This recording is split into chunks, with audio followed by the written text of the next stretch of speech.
All systems go. Clear for liftoff.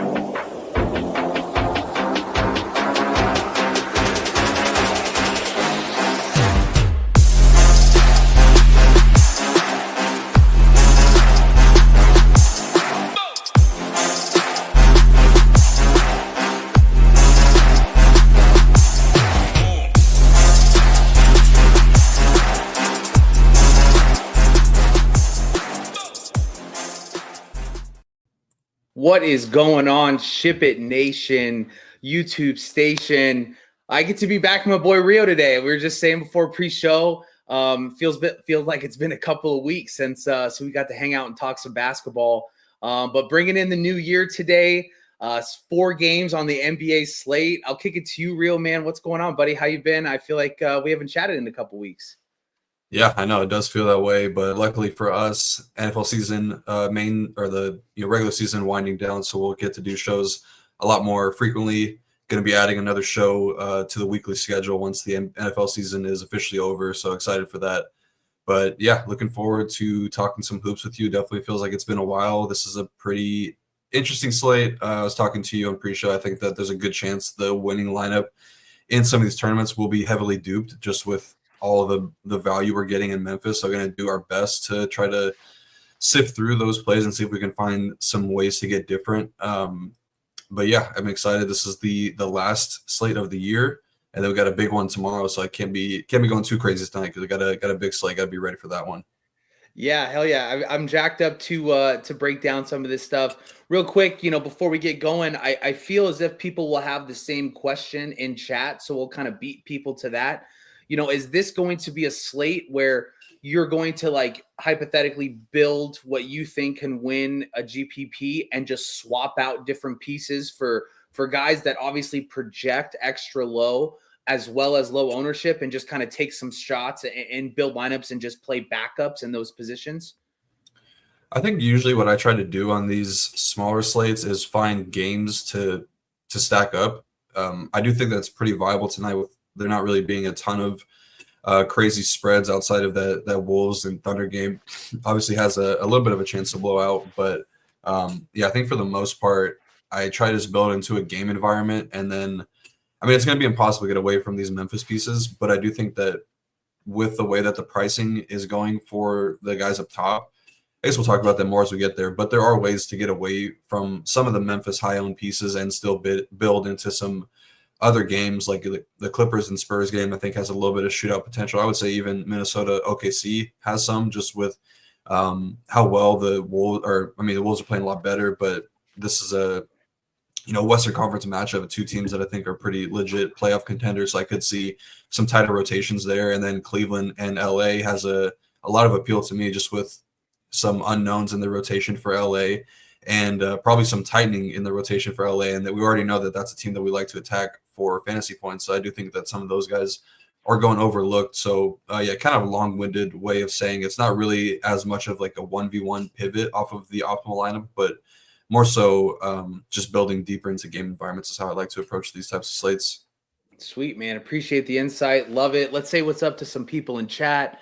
We got the usual suspects in here: Nate D, Jordan, Sean, Roderick Pope, Sean Sully, Ricky Rose, love that one. Jason Turner, Pear Bay, R Nip, RIP Nipsey Hussle, maybe. I don't know what that name's going for. RIP Nip. RIP Nip for real. Todd, Takedown, Pear Base, Jake. We appreciate everybody being in chat. If you guys are not a member, let's throw this up on the screen. Like I said, pre-show, it's a great deal. If you are not already a member, but we're running PGA 100. So it's going to be $100 off the PGA packages, as well as including the entire website up until Super Bowl. So that's at the second week of February, I believe they moved it back to. So you get, a month and a half of the entire site, as well as $100 off the PGA package. So many, I think what gravitates people to SHIPIT Nation isn't all the sports, but it's the outstanding product that we present as the PGA as a sport. So everybody take advantage if you are not already a part of the nation. Get in some of these Discord chats. there's a handful of times where I'll load up the Discord and have 250 messages to read. And that's just, in the NBA chat alone. We have sharp guys in and out of the chat. So take advantage while you can. But like I said, PJ 100, we'll throw it up on the end of the show in case you guys forget, but take advantage. But hey, we got 4 NBA games to chat about tonight. Leading off with could be a really interesting game. Obviously, what could be the top score on the entire slate in Wemby on one side, but it's the Clippers at Spurs. Spurs are favored by 4 now. I think it's gone up a half point over the last hour with a game total of 217.5, if my math is correct. But what are we thinking here? This could be a really interesting game with the upside that Wemby has. Yeah, first, before I break this down, I forgot to shout out the man, James. DGen got obviously that huge best ball win last night, so everybody in the Discord was sweating that out, which is also another really fun part about the Discord, being in there with all of a bunch of like-minded people that we can consider friends and just sweat out these games. And it was a really big win for James, who's had obviously a tough year, but that was definitely a well-deserved win for our guy, so I wanted to shout him out. As far as this game goes, though, this is the ownership's gonna be pretty in check here outside of some of these mid-tier plays, which I think does make it pretty interesting. I do expect this game to be a little bit more low scoring, just with how good the Clippers have been on defense. Kind of mentioned last night about how the game against the Pelicans had some sneaky game stack potential and definitely got there in a pretty big way. You could have played guys like Zubac and Powell with some CJ McCollum and DeJounte Murray, Trey Murphy, Herb Jones, all those guys kind of got there in a pretty big way. So I'm not sure, it's more so just like a rotational thing because the Clippers do play pretty tight.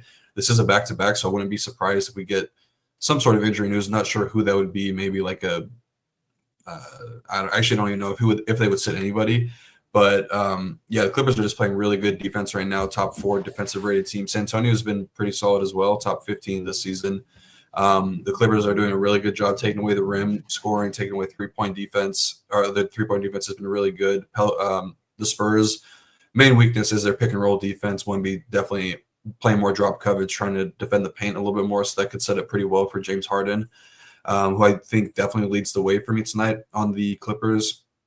Haven't seen that sky-high usage rate that we want to see from Harden this season much. A couple more games for him to kind of put it up there because Kawhi Leonard's return is right around the corner. I think he's returning maybe on like the 4th of January, I think, something like that. Yeah, I think it was like the 4th, 5th, or 6th. We're just a week away, if I'm not mistaken. Yeah, they really are hyping that up with had the commercial they put out on Twitter too, which was funny. But so he's got another chance, like another couple of games here before another high usage guy like Kawhi Leonard gets into starting lineup. So maybe he takes over a little bit. I doubt it. They're just playing really good right now, so I don't think they're going to defer too much away from the game plan. It is a tough matchup against Jeremy Sochan one-on-one. I do like Sochan as a defender, but the pick and roll defense, like I mentioned up top, pretty bad for the Spurs this season, so that's kind of where you want to attack them. So I think that it could be a good spot for him to build off of a good scoring night last night, put up 27 real points, only 2 rebounds and 4 assists, which is not what we want to see from a guy we're paying $9K for. But those could all trend in the right direction here. So I don't mind James Harden. Don't love him. I do like Zubac, though. Price continues to rise up a little bit, but I think he's priced pretty appropriately now. I mean, he's just been crushing lately. Double-doubles in like 8 or 9 straight games. Had a 20-point, 16-rebound performance last night for nearly 50 DK points. He's the type of center that could perform well against Wemby on the offense, just because Wemby is really long and not, he hasn't grown into his man body yet. And Zubac is a huge, huge guy with a really good post game. So I think that they love running the offense through Harden and Zubac. So I don't think that Zubac is out of play here at 7.7K and probably should be decently low owned, I would imagine, tonight. Norm Powell, a little bit too scoring dependent for me at 7.4K, but this is a small slate, so 40 from him could work in your favor. I don't love it. He's probably my least favorite of the big 3. And he's getting the most ownership when I'm seeing, so I'm okay getting away from Norm Powell. KPJ coming back from the illness, not somebody I want to go to. Chris Dunn, though, I do like him at 4.2K. He's starting to play 30-plus minutes a night. Really good value. Seen Wemby be very turnover-prone at times.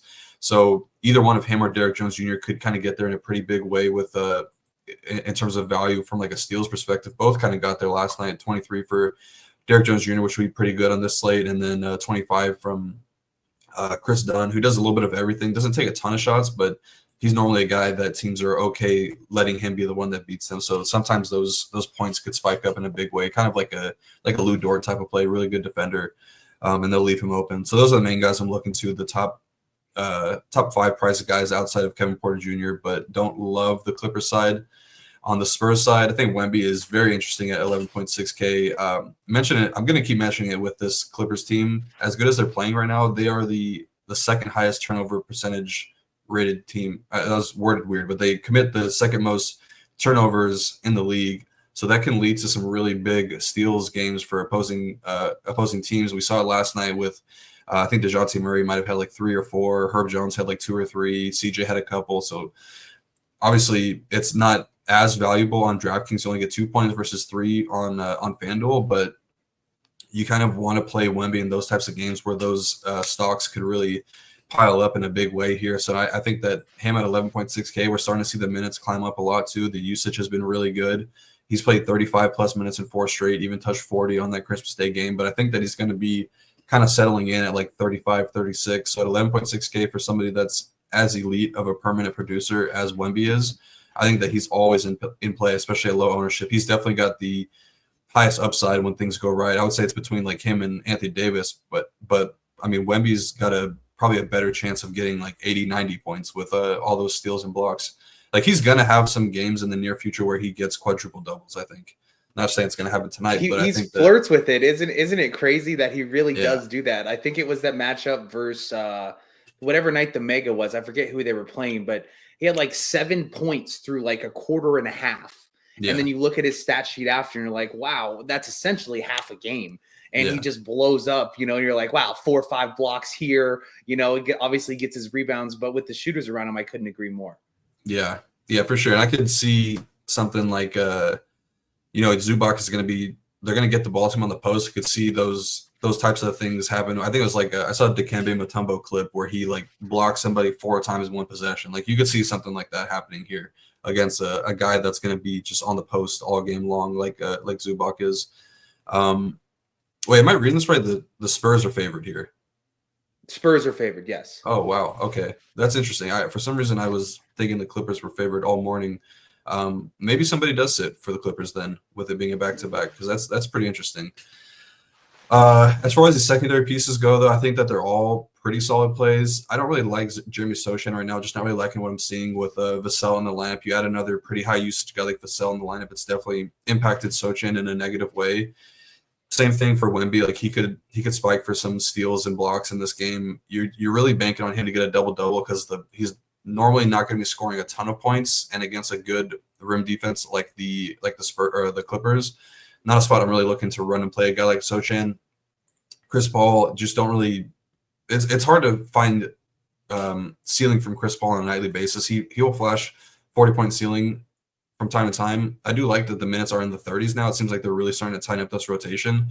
So maybe I'm a little bit wrong there, but I don't love either of Sochan or Chris Paul really. I do like Vassell at 6K. That's kind of where he should be settling in now. Moving forward, we had him in like the 4.7, 4.9K for a really long time. The assist and rebounding numbers are coming up a little bit. He's scoring the ball well, playing a ton of minutes, so he's a very solid option in my eyes. And then you drop down, you see Keldon Johnson 3.5K, which is insanely low. I would probably thinking through some groups here because I'm probably going to keep most of these guys in my player pool outside of like the Zach Collins, Bassey, Malachi Branham pieces, but I probably would consider being max one of Keldon and Harrison Barnes. I think Harrison Barnes is in play still because they like his veteran presence and they'll give him 30-plus minutes at times. And then Trey Jones, you probably want to be max one, him and Chris Paul. Just think that if Trey Jones is running hot, there's a chance that he could kind of take away a couple minutes from Chris Paul, and he's only 3K. We saw him kind of be very viable on the Christmas Day slate, so I don't think that he's too crazy of a play tonight, but those are the rules I'm considering. I talked a lot about this game. It's not really one I'm super interested in, but there are some interesting pieces. No, man, broke it down great. I think, you painted a picture of the entire game. I guess a couple of questions that I have was, I absolutely do like James Harden tonight. I think, he's going to take advantage in one of these games before Kawhi comes back. Does Sochan guard James Harden today? That's what I was kind of thinking, but I definitely could be wrong on that. Yeah, that's what I'm thinking. Because it could. No, yeah, it would for sure be Sochan. Like, he's definitely their point of attack defender. Matches up pretty well too in terms of like he's Harden is more of like a big bodied point guard. I think he's pretty tall too. He's got to be like 6'5", 6'6", something like that. Mm-hmm. So Sochan, I would imagine Sochan is getting that matchup. Yeah, no, and then I think you brought it up perfectly. I think Zubac, that's the real question for me on this slate. Like, do I want to side with the Zubac side where he's able to take advantage of Wemby? Because like exactly what you said, he's kind of like a baby deer, right? Obviously he's like grown, but like you see some of these plays where like he gets banged a little and he's on the ground. I think Zubac would be able to take advantage of that. But also, too, in the same token, you're sitting there and watching. It's like, wait, if Wemby stays on his feet, how is he going to get shots off? So really interesting spot. But I think you broke it down great. I don't think we have any questions here on the chat. Let's get moving on. We're moving to T-Wolves and Thunder here. Thunder are 7-point favorites in an interesting spot. I would think they'd be favored by more, but a 216.5 total. No real injury news here. I mean, Caruso's out. Am I missing anybody here? But everything looks pretty clean and no surprises as far as questionable tags go. Yeah, pretty fully healthy game here on both sides. I guess Rob Dillingham is out. It must be in the G League now. That's not really doesn't change much, but yeah, this should be probably more better real life game than fantasy game. I mean, you look at the prices and it's going to be really tough to get to any of the OKC guys. Both these teams are just playing great defense this month. Number 1 and number 2 ranked defenses in the month of December. OKC 1, Minnesota 2. So there's not really a lot of points to or weaknesses to attack in their defenses. I think for Minnesota, it's kind of their pick and roll defense could be had a little bit, which is good for Shai Gilgeous. And then OKC, I normally like to attack them with shooters because they do play pretty straight up defense. They're not going to play a lot of help off defense, or they do play more help off defense as they try to take away the rim scoring. And then their offensive rebounding numbers have been pretty bad this year, but that was kind of earlier when Chet was down there, kind of similar to Wemby, like hasn't grown into his man body yet, so he can have issues against really big centers. But Hartenstein is a much more impactful rebounder, I would say, than Chet is in terms of not allowing teams to rebound as much. With all that being said, I think the only way I'm going to be getting into this game is in game stacks. I am going to set aside a good amount of rosters in I am playing 150 tonight, so I'll set aside some rosters where I am game stacking each game. So this one is probably going to be the one I game stack the least of. I think if you're starting on the OKC side, it's clearly Shai. I mean, he's 11K, which is really pricey for him, but he's started to really uptick his scoring as of late. A couple 40-pointers over his last 6 or so games. Definitely a bunch of 30-pointers in there, which is like he can get that on a nightly basis. The minutes have been pretty held in check as they've gotten into some pretty big blowouts against Memphis and Charlotte. But in a game like tonight where you could see the minutes really spike up to like 36, 38, I do think that he is still in play as to lead the slate in fantasy scoring. So I would definitely want to pair Shai Gilgeous with some Minnesota pieces. My preferred options on Minnesota would probably be Julius Randle. I'm going to be going back and forth here, but I like Randle tonight. Just I like what I've seen. I know I talk shit about him in the Discord a lot as like a basketball player. He's pretty easy to pick on, like Rudy Gobert, but usage has been very good for Julius Randle as of late. The assist numbers look really good.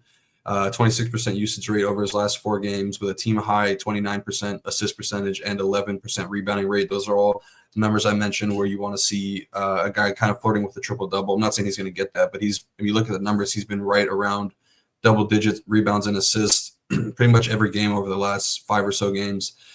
So I think that he's definitely the best option on the Minnesota side. I don't mind Rudy Gobert. I think that you're definitely asking for a lot in terms of getting ceiling from him. He needs to get there with rebounding and then get a double-double. This could be a spot where I see the minutes get cut down a little bit as the OKC they can play a little bit more small ball, but it's just not the type of matchup where you need Gobert's defense against a guy like Hartenstein, who's not really like a usage threat on offense. He's more so just like pick and roll and then get a couple floaters. I think they might lean into the Naz Reid stuff a little bit more if they need some scoring, because I do think that it's going to be very difficult for these Wolves to get the scoring going tonight. So I think that Naz Reid could eat into those minutes a little bit. I'm pretty much always a max 2 of the 3 bigs for Minnesota, but I would consider even being max 1 of Rudy and Naz.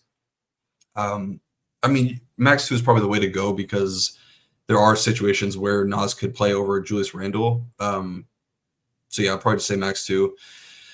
But Dante DiVincenzo, yeah, I think he's officially arrived now in Minnesota. I think he's going to continue to take away those minutes from Mike Conley. There was some talk about Chris Finch wanting to get Mike Conley going more as a scorer, so maybe those minutes tick up a little bit. But Dante's just been playing too good right now to take off the court, playing a ton of minutes lately. He's starting to shoot the ball really well. Shot 14 for 27 from three-point range over his last 3 games. Played 34 and 37 minutes over his last 2. I think that he makes a lot of sense in terms of defense tonight as well against guys like SGA and some of those guards and wings that they have on OKC. So I definitely like Dante the best in terms of the values on the Minnesota side. Naz Reid is always a high upside option. Mike Conley, I probably won't get to any of him. I would be, if I keep those guys in my pool, Mike Conley and Dante, it's definitely going to be a max one of those 2. And then Jaden McDaniels, this is a spot where you definitely see those minutes get up to like 35, 36, just for the defense on SGA. But we know that SGA is a really good at drawing fouls, so he could get in a foul trouble pretty quickly, which could lead to more minutes for Nickeil Alexander-Walker. So it'd be max 1, NAW, and Jaden McDaniels. And then going back to the OKC side, all these guys from Hardenstein up, like J-Dub and Hardenstein, only playing those guys in game stack. I just don't see how you can pay $9K and $8K for those guys, even on a 4-game slate.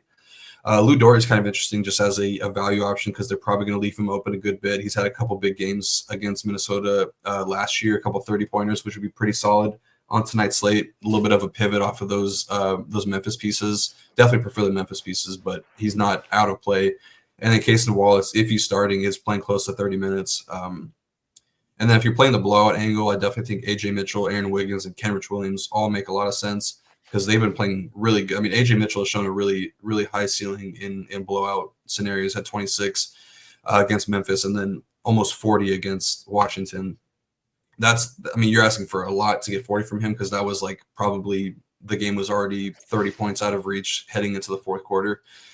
But yeah, those are the guys I would consider if playing into some sort of blowout angle.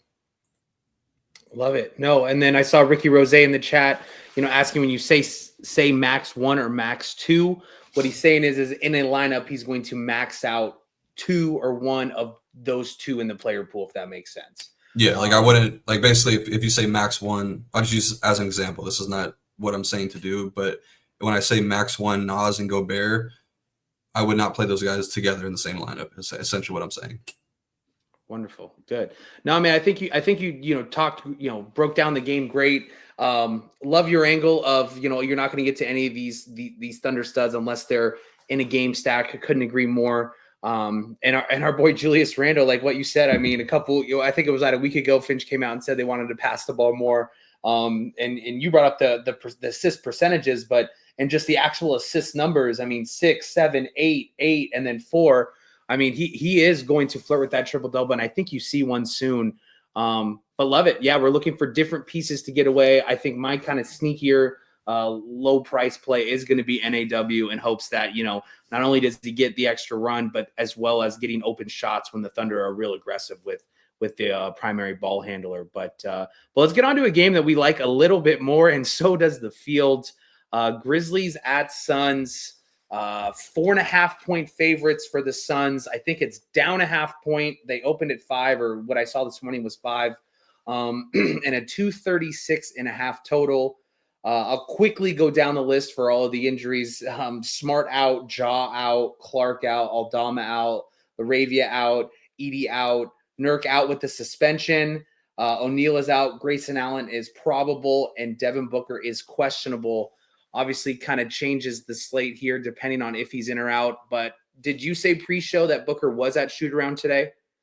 Yeah, they said he was present, so that doesn't necessarily mean that he was participating in it. And I think the tag was he was questionable tonight with a personal issue or something. I got to double check. Yeah, let's verify. I'll look at it too. It looks like oh no, it's questionable for a groin is what I see on the app, but I don't see anything for personal.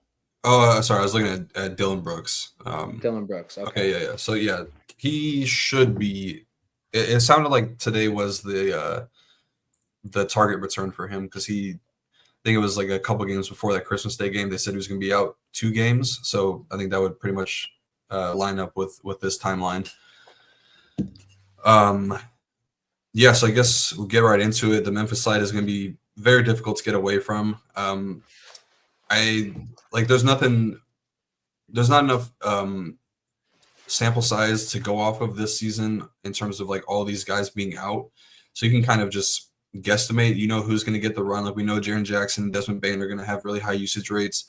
I think Scottie Pippen Jr. is probably a lock tonight. If you're, I don't know, in 150, but he's as close as a lock as you could get. Like this is like Bobby Portis without Giannis type of player. And you add into he's normally playing like 25, 28 minutes when these guys were out, but now it's really different because especially if Yuki Kawamura misses, I know it's not, literally and figuratively not a big guy that would miss, but if he does miss, that's like the only backup point guard they would have. So you might realistically get like 34, 35 minutes from Scottie Pippen Jr. He's shown to be an elite point per minute producer. So you're talking like a floor of 38 probably. So yeah, he'd be really difficult for me to get away from. I just don't see any reason to want to pivot off of him. If he's 40%, I want to be 80 to 90% probably. Jalen Wells is a little bit more interesting because he is very shooting dependent. He's going to have a ton of usage going his way tonight, just with them really having no secondary scoring outside of Jaren Jackson and Desmond Bane. So he might be the third option on offense. And at 4.3K, it'd be very tough for him to fail in a big way. I just don't know if he really has the ceiling to like bury you for fading him. Like if he gets you 24, 25, which seems like is the median outcome for him, I think you can find ways to fade him. Like Lou Dort, I mentioned, try to find some other guys in that same range that you could pivot off of, like Chris Dunn, a little bit of a different positional stuff. McDaniels, I think would be interesting. Your guy, NAW, I think would be an interesting pivot. Like there would be ways to get away from Jalen Wells. To be clear, though, I think in single entry, you're probably playing minimum 3 of these guys, probably 4 Memphis guys. But in MME, if you're playing like 20 or more teams, I think you can find ways to get away from Jalen Wells. Conchar a little bit harder just because he seems like he's going to have a softer or a higher floor if that rebounding rate holds up. He hit 15 boards last game and 5 stocks, and he's playing 34-plus minutes probably because they just don't have any front court guys. Like he's pretty much he's not even a true power forward, and they're playing him as a power forward right now. So he's going to have to play a ton of minutes. I think that he's a pretty safe option. I do like Luke Kennard coming off the bench, going to shoot the ball a ton. Don't have anything negative to say about him. The matchup should be pretty good. The Suns do give up some catch and shoot scoring. Kennard's probably going to take 15-plus shots, a ton of threes, so it could pay off in a really big way. I think Jay Huff at like decently low ownership is very interesting because he's earlier this season, he was putting up some pretty silly numbers in short stints, and now we're talking about him probably getting all the backup center minutes, maybe a little bit less if they introduce Colin Castleton into the mix, but for sure probably going to play some small ball 4. So you're probably talking like 24 to 26 minutes from Jay Huff tonight. Maybe not 24, maybe like 22 to 24 is the range. And if that's the case, he's got a ton of upside. Last guy I'll mention I think is very interesting. This guy's an absolute stud in the G League. Cam Spencer does a little bit of everything. I think he's going to fill in that Jake LaRavia role. Very similar type of player where he does a little bit of everything. You see in the 2 games in the recent game log where he actually got meaningful minutes. 5 rebounds, 4 rebounds, 4 assists, and 5 assists, and he's going to shoot the ball a little bit when he's on the court too. So, I think he could pay off in a pretty big way, and he's going to be extremely low owned. Trying to find ways. I didn't get enough time to look at the popcorn machine stuff for last game in terms of who is eating into whose minutes. I would imagine that Spencer actually, I don't know. If you want to talk a little bit about this, so I could look that up. I just want to double check and see exactly who he was coming in for. Absolutely. Yeah. So just to kind of carry on from you, I find real interest in Jay Huff. Obviously the field does as well. I think he could get a few more minutes. I don't know. Jaren Jackson, they run these kind of weird rotations, which you could see when you talk about the popcorn machine, but he has these kind of weird stints and sits out like these different times, at least when I watch the game. So that's real interesting to me. I am not on the JJJ train today at 8,700. Whenever you get back, we can talk about that, but I think that's just a little bit too much money. I know he's been absolutely just raking, but a pretty unfortunate spot there, but love the Cam Spencer talk. Obviously Scottie Pippen's going to lead off for me. And I think it is Conchar over Jalen Wells. Absolutely. But I found a little bit just on the other side. I mean, Booker coming back at a high price tag. That's going to leave me off of KD and Booker. But as Tyus Jones' price comes down a little bit at 52, I'm real curious about, getting a little bit different with him. He's not as cheap, obviously, as these guys that we talked about. But to kind of allude what you said about Jalen Wells at 4,300, I mean, if he gets you your 24, 25 fantasy points, it doesn't, hurt you if you fade him. And I think Tyus Jones is the guy, that could meet that exact same floor. I know he's $1,000 more, $900 more on DraftKings, but offers some bigger upside in my opinion. And I think that was what I did want to talk about before you jump in is when you look at what lineups win tournaments, you don't see very many lineups ever really, even on some of these small slates, unless they're super chalky, really under their sub 30 points or 31 points as far as fantasy points goes. Like, you have to have every other position essentially, really go off to get you into like the mid 300s.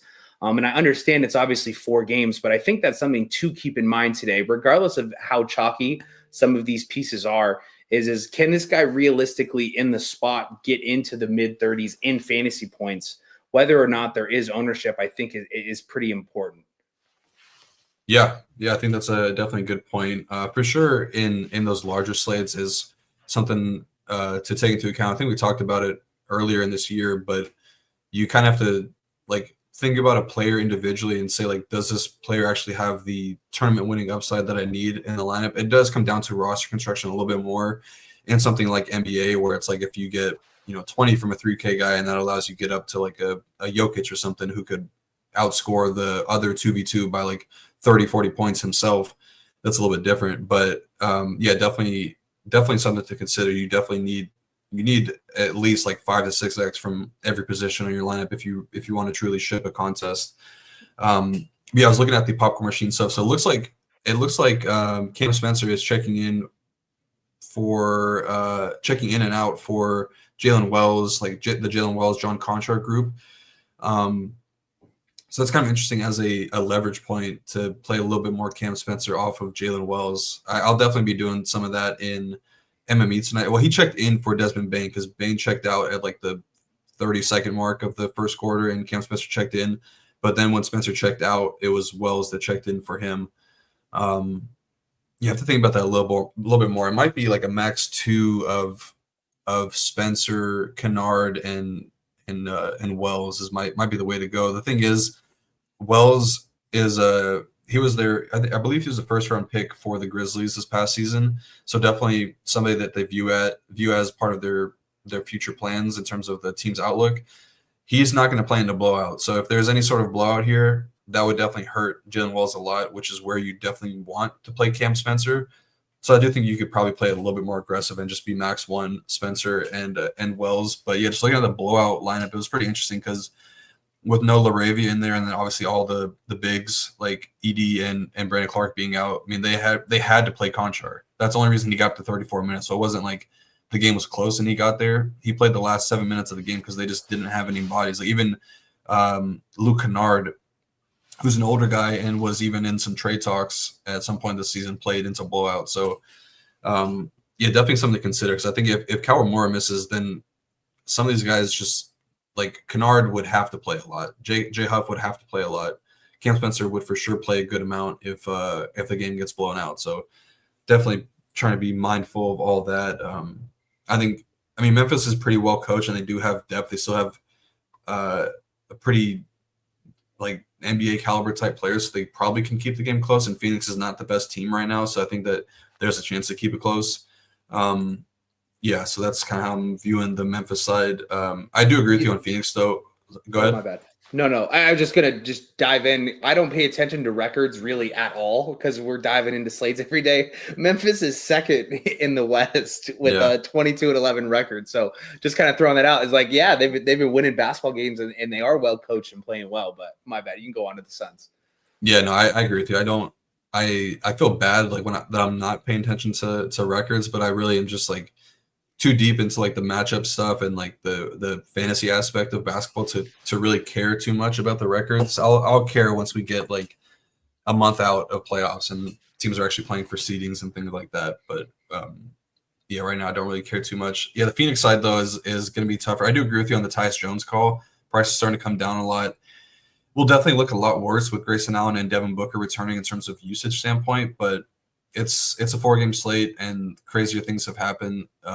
He had that stretch where I think they had a fully healthy team where he was playing really well in some good matchups. So I don't think that he's the craziest play at 5.2K. Very good. Can I price jump tag in for him. too? I think, and tell me if you disagree, he kind of falls in line. Like I like him more when all those guys are playing, right? It opens up the floor. He gets to facilitate. He has higher, percentages on finishing off those assists, especially with his price coming down and getting, the third and fourth defender, if you will, on the opposite side. That's kind of my thought process with him is yeah, obviously at a low price when Book is out and Beal is out, whatever, he gets to be the second option. But with both those guys on the floor, in my opinion, I think it doesn't hurt him as much as what I think others think is basically what I'm saying. Yeah, for sure. I definitely agree with that. Like Tyus is your prototypical point guard. I think the more talent you have around him, the better things look for him. Obviously, that's the case for a lot of people, but it's different for a guy like that where he's very reliant on fantasy scoring from coming from assists and then getting open looks because he's going to be the fourth guy that the defense is thinking about when he's on the court. So it definitely could lead to some easier looks for him and definitely some higher potential assists when you're sharing the court with guys like Durant, Booker, and Bradley Beal. So yeah, I agree with you there. Like it's probably I definitely was overlooking it a lot, like thinking that just the usage is not going to be there for him, but you definitely open my eyes a little bit more there. Yeah, KD is expensive, man. 9.6K is really, really tough to get to. It's going to be really high owned. It's a small slate. It does make sense if you're building into this game deeply in terms of it being close, but that's really expensive price tag for him. And he's playing a ton of minutes, but it's the inverse for Durant than it is for Tyus Jones. Like he is going to get hurt from a usage standpoint with Booker returning. A guy that I do like though, down low, 4.5K is Mason Plumlee. I think that he profiles really well from a matchup standpoint against Jaren Jackson Jr. Just provides enough size and athleticism that could kind of combat Jaren Jackson, like what Jaren Jackson does well. So I think that he makes a lot of sense here with no Nurkic. Maybe those minutes climb up to like the 27, 28 range.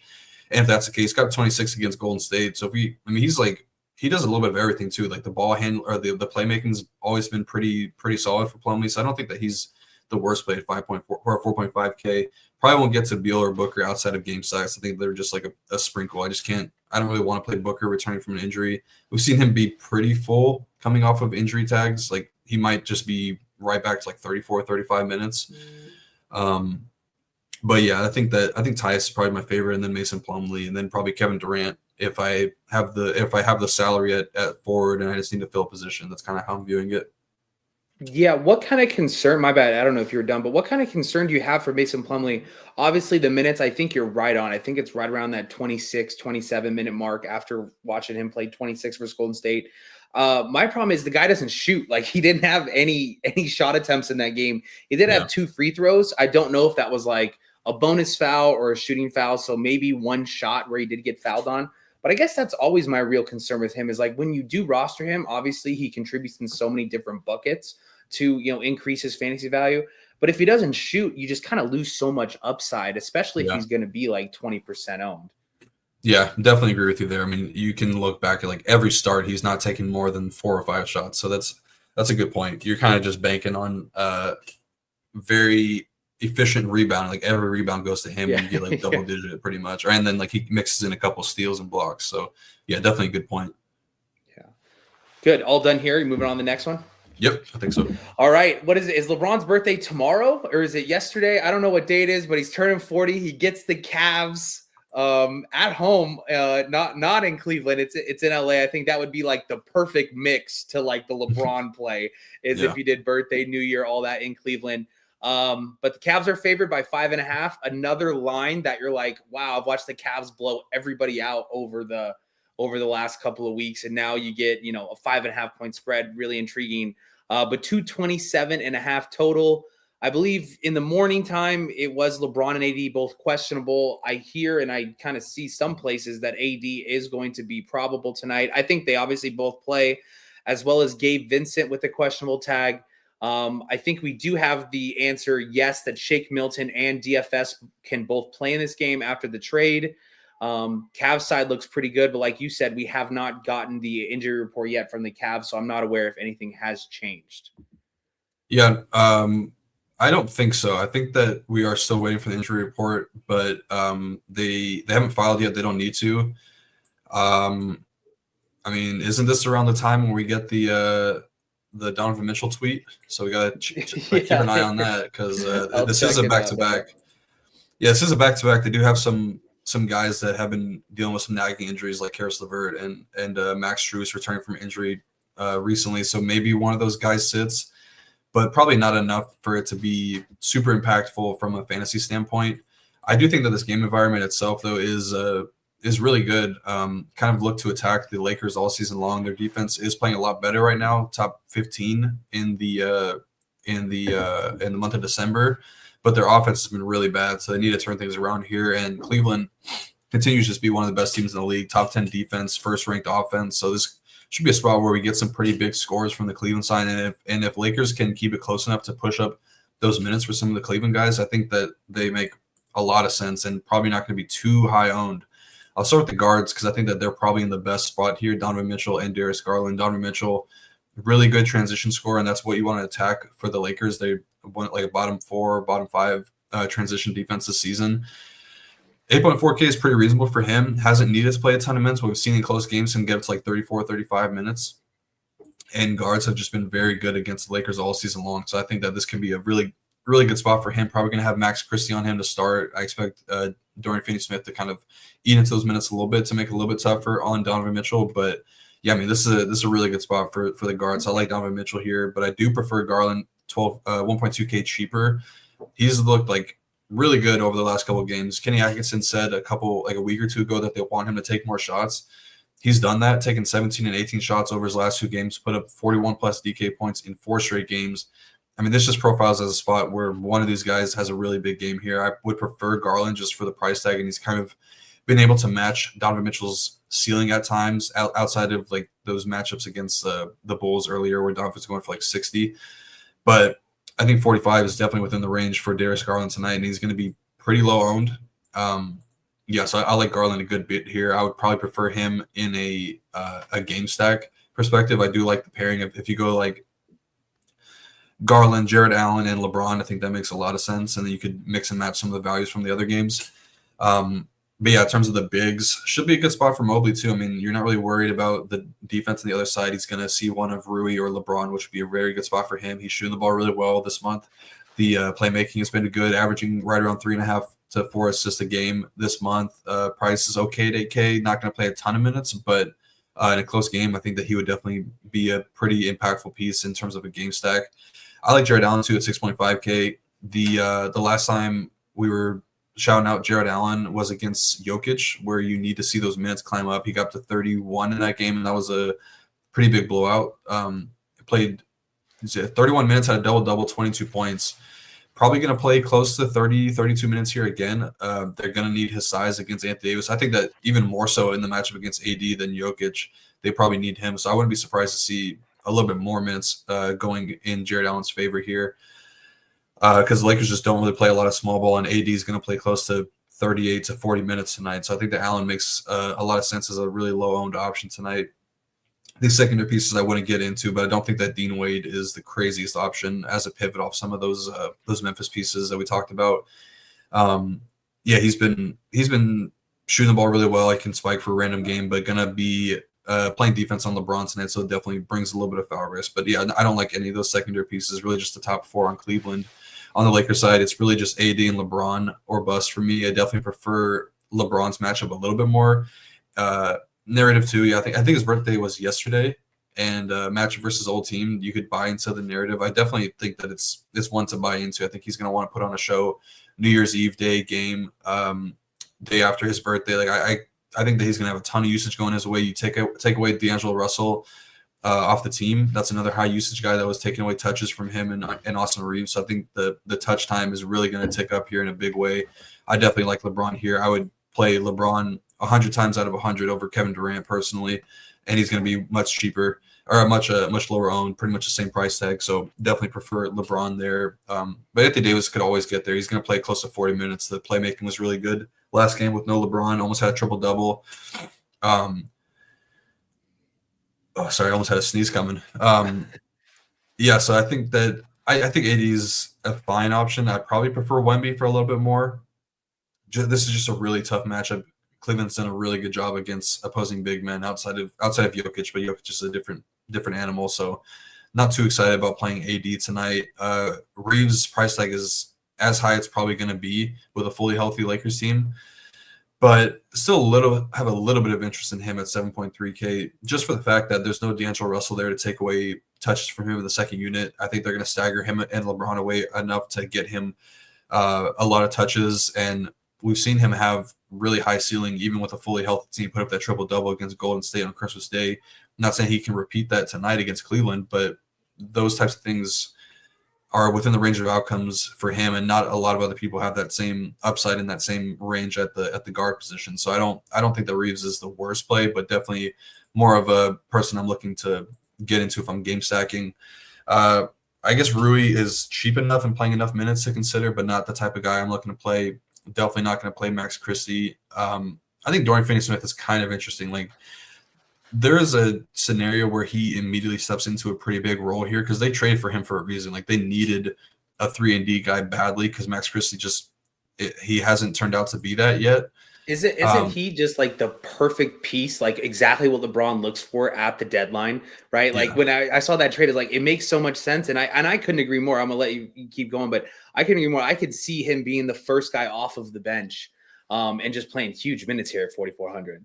Yeah, JJ Redick loves him too. Like, they played together in Dallas a few years ago, which is also pretty crazy. Like, JJ is not that far removed from being an actual NBA player. He's not far from removed from the very first play of every game being that little curl shot that he has for a bucket. That was the best. You watch that in high school and just try to do the chair drill to emulate JJ Redick. But yeah, I agree with you 100%. Like, DFS makes a ton of sense in terms of the outlook of the team. Like, I thought it was a really, really good trade for the Lakers. Like, he's going to fill a really big void. He's going to play a huge role down the stretch, I think. And I would not be surprised to see him. They've had enough time to get him acclimated. Like, he got there, 4 days ago. It's not like you're trading for a high level point guard like a DeJounte Murray or like just anybody like that, where you actually need him to like learn the plays and learn all these like sets and things like that. Like, DFS is just going to be a pick and pop guy staying off in the corner. And those are the types of guys that are always in play in the mid 4Ks. So yeah, I think that it's probably closer to like 25 minutes he plays tonight, but I wouldn't be surprised if we look up at the end of the night and see him playing like 28 to 30. If it's a close game, do you think he closes out the game? I kind of do, yeah. Like, I definitely over Rui is enough of a forward where they can shift him down. I guess that would be a pretty interesting lineup because LeBron is like, he's a point guard now. And yeah, they could shift up. You can go him, Reeves, Rui, AD, and then DFS, right? Yeah. Yeah, like they can do that. Dorian Finney-Smith is enough of a good on-ball defender to take either one of Garland or Donovan Mitchell, but that's the only worry that I have, that he might not be agile enough, which is maybe where they go to more Christie. But yeah, I don't know. I think that he could hang with Donovan Mitchell tonight defensively. So I wouldn't be surprised to see him closing tonight at all. Yeah, no, sweet. I guess a couple questions I have is, I think this is a game. I think we talked about the last time. I think it was with Ham, not you. But it's so interesting for these Cavs when they do have closer spreads, because they don't get like full run in some of these close games because they're winning games by so much that when they do play a close game, their price tags are never enough. For me, I am going to be okay with playing both Garland and Mitchell together. Just because they run opposite, they start the game together, but then they go through their own stints. And what I was seeing I think it was Mitchell and Mobley together versus Allen and Garland, if I'm not mistaken, versus Denver. But interesting for me. Would you agree you could play both those guys together? And then the same question goes for Mobley and Allen. I think I'm okay with both, but what do you think? Yeah, I think so. On this small of a slate, definitely would be okay with any sort of pairing. Normally on like anything 6 and above, I would be implementing those rules. But yeah, I think you could probably play 2 of them. I would definitely I would prefer to have a Laker on the other side if I have any sort of combo of two of those four, just because maybe not. Like there's probably enough upside for two of those guys to get there if the game blows out, if they just score 130 points or something like that, which they definitely could do. But I probably would prefer to have a Lakers piece on the other side if I'm playing two of those guys. I really like the Garland and Allen pairing because I agree with you. I saw the same thing. The two-man game with him and Garland and Jared Allen against Denver was working really good. That's kind of why you see Allen had so many points in that game. Like he never spikes for like 20 plus points. Yeah, no, I think he shot real efficient that game too. What was he like 8 for 10 or 9 for 11 in that game? But yeah, I couldn't agree more. And the last thing I'll say, just on smaller slates this season with the Lakers, I've seen some really like strong teams where they pair LeBron and AD together. Obviously different matchup because tonight is tough. But I'm going to play around with that some. Like you just eat up all of the production from a Lakers side, which they both like do have upside even together.